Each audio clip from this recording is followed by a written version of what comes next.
What's up, guys? Shouri here, and today we're going to talk about the new hero Zero Kelvin, and is it overpowered? Just how good is it really? If you guys like this video and get help out of it, I'm going to be posting videos every single day, so please like and subscribe, share this to people to help the channel. I'd really appreciate it. But let's get into this. So this is against NV, who are very good players. They're in Platinum and in Ranked, so this is no pushover team. I'm playing with my woman, and we are doing a pretty good job to be able to live, do extreme amounts of damage, and because I'm level 10 on Kelvin, I get healed by my snowballs, so this is an absolute killer of a team, especially because Zero Kelvin might be the best thing to take out both Lobula and also to be able to take out Kazama. His beam weapon hits Kazama with no problems, and because I have a chemist on my team, she gives me those superpowers, and it makes my snowballs a one-shot kill on most characters. So I'm going to go ahead, and then I hit my ult, I get everybody super low, and right here we're just cleaning up, just killing everybody with no problems, and we just went from like a 38 to 15 run to 45 to 36 with no problem, because this character is just absolutely insane. The amount of damage he does is just crazy, and then on top of that you have the burst damage from your snowballs, and at level 10 they do heal you for insane amounts. And then on top of all of that you have good armor, so when you're not getting damage you do regen.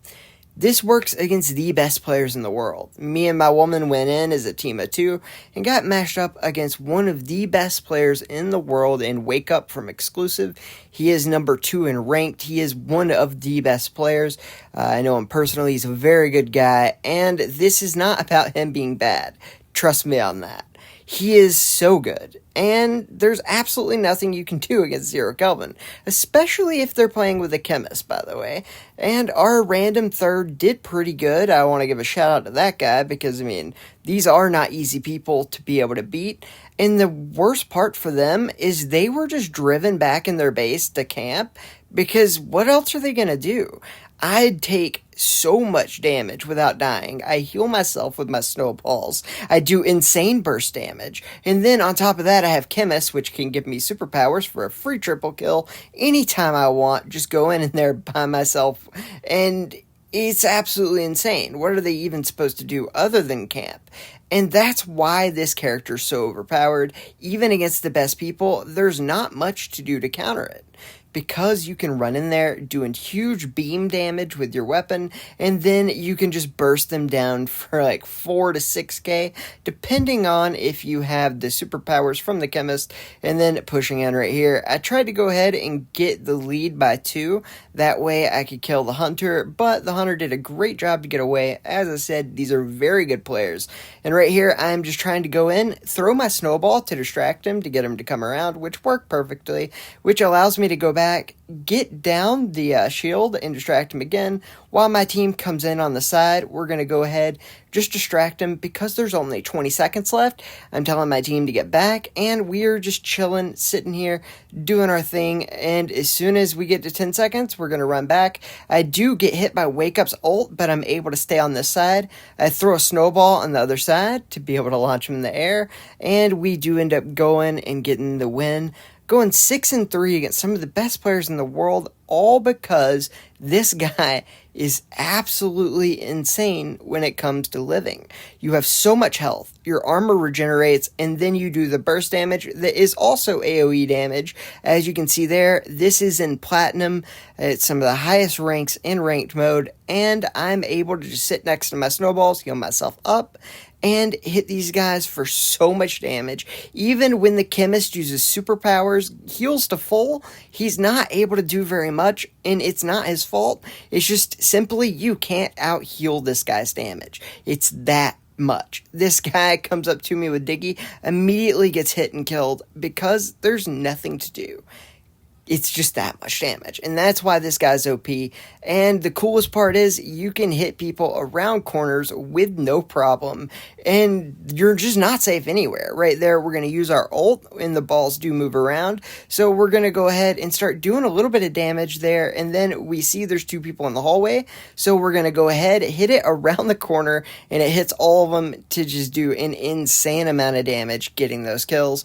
Right here, we are going to be going against a Kazama, which does not help that Kazama at all. It is just huge damage that our beam weapon does on him that's super accurate, and the hitbox of Kazama that's hard to hit by most characters is not affected by this character at all. So we're able to just go around and beam that Kazama down. He has low health, and his normal avoidance strategies do not work. And then it's the same thing with the Aletas. You can hit them for such burst damage that it's almost impossible for them to heal through, even with their ults on.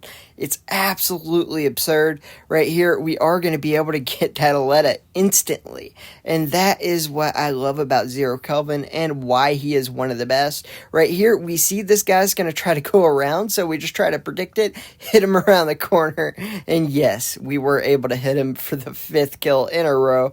And that is why I love it. It is a huge damage, but also it's really fun, man. Hitting these snowballs, bouncing them off corners, just being able to hit people that are across the map by bouncing things off of walls.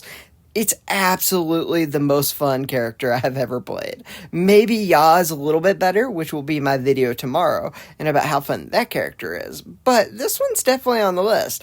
I mean, just launching these snowballs across the map, being able to ramp them up stuff, it is a ton of fun. And if people come behind you, what are they supposed to do? You have so much damage even without your snowballs.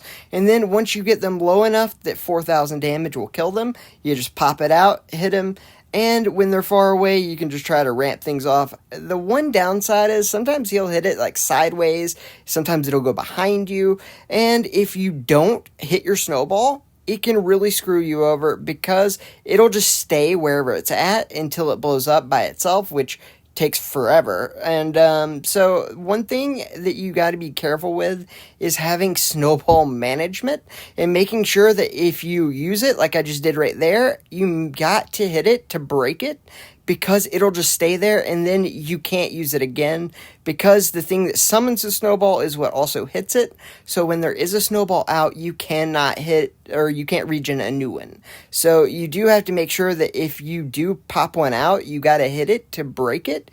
Otherwise, you're going to be really annoyed. But even if you don't have a snowball, your beam weapon is huge damage. And then when everyone's coming at you, you can just hit them with the snowball. I also recommend just having the snowball out without using it, because that will heal you if you are level 10. This only does work if you have the passive though, so just make sure that you go ahead and get that passive. It is huge for this character. And if you ever have a shell do what he did there, immediately bring that snowball out and then just heal yourself with it, and then when he pops back up, then you can kill him. And right there, we are able to get that 9 streak, pushing our cart and just getting everything you need in order. It is absolutely absurd how much damage this guy does, and the best part is AoE damage with this guy is just absolutely crazy. The burst bomb damage is so significant with this guy because their radius is pretty good. So if they're anywhere near each other, if they're in the same hill, you'll pretty much always hit both. So if you only can hit one, it will do both if they're just even a little bit close to each other. And right here, this guy is able to ult us, and this is a 1300 Walling, who in previous seasons has been in the 2Ks. Very good player. Play him in free-for-all all the time. So these are no slouches. And then you have a chemist on your team. You are going to be in heaven, because when they use their superpower ultimate on you, you can one-shot pretty much anyone who's not a tank. And that is the best part. Is yours doing 4,000 damage normally, But if you get that boost from something like an Iris with their heal, or if you get a Chemist ultimate, you can one-shot a lot of the characters in the game. And then even if you don't have that, it just takes a little bit of beam weapon damage, and you can just poke out, heal yourself with your snowball, and then just launch it at people. You can bounce it off walls, and you can do all this damage without ever taking any yourself, because of the simple fact that you're able to do so much damage with the snowballs that heal you, and you can bounce it off walls and around corners, which is also huge. Right here, we are able to just do so much damage across the map. We hit 2 guys with that one, and we're able to actually get the kill. So we're going to move in right here because we do have the ultimate from the Chemist. Try to get the one-shot. I did move in too early. It was probably a bad idea, but we ended up killing the Sindri after I died because of that last snowball launch. Right here, we miss our snowball, but it doesn't matter because the little known fact about this guy is his beam weapon is just as good as most other characters. He doesn't actually need that snowball to do all that much. So it is really deceiving how much damage this guy does. The snowballs are very annoying, and they do end up blocking damage if they're in front of them. They don't just heal, it does block most of the damage. It also blocks damage from your own team, by the way, so do be careful not to launch these snowballs in front of your teammates. That is really annoying if you're a teammate of someone on Zero Kelvin, so just try to be mindful of that as you're playing them. But right here, this guy sets up, does a great job. We do end up hitting him with that snowball because it didn't burst until it hit him. Right here, I do get the superpowers, but we wait there. No one comes up, and we are able to win with an 11-1. And guys, yeah, we had a 22 KD in TDM. That's just nuts. And it was a lot of fun. I appreciate my woman for helping me make this video. And thank you so much to Jordy for the amazing thumbnail. Go to the description to find out how to contact him to make your amazing thumbnails. He does great work. I recommend working with him very much. So make sure you like the video, subscribe, and have a great day.